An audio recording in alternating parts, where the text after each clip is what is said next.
রাতের শেষ মেট্রো রবীন্দ্র সরোবরে স্টেশনে থামলেই নাকি একটা অদ্ভুত ঘটনা ঘটে। ট্রেন থামে, দরজা খোলে, কিন্তু পুরো প্ল্যাটফর্মে একটা মানুষও দেখা যায় না।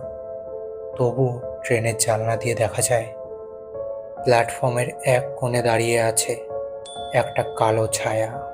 এক রাতে এক মেট্রো গার্ড সেই ছায়াটাকে অনুসরণ করতে গিয়েছিলেন। হঠাৎ তিনি দেখলেন একজন বয়স্ক মহিলা সেই ট্র্যাকের পাশে বসে আছে। গার্ড কাছে গিয়ে জিজ্ঞেস করলেন।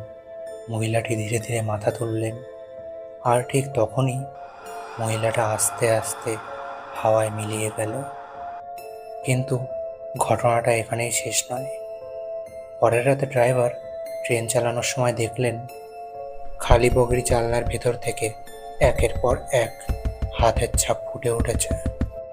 আর সবচেয়ে ভয়ঙ্কর ব্যাপার, ট্রেন থামার পর বগির ভেতরে আর কেউ ছিল না। আর অনেক স্টাফ দাবি করেন শেষ ট্রেন যাওয়ার সময় ট্র্যাকের দিক থেকে একজন মহিলার কান্নার চিৎকার শোনা যায়। কিন্তু রেল লাইনের পাশে খুঁজেও কাউকে কখনো পাওয়া যায়নি। তাই রাতের শেষ ট্রেনে অনেক মেট্রো কর্মী এই স্টেশনটা এড়িয়ে চলেন। আর সেই কারণেই রবীন্দ্র সরোবরকে অনেকে কলকাতার ডেথ স্টেশন বলে ডাকে।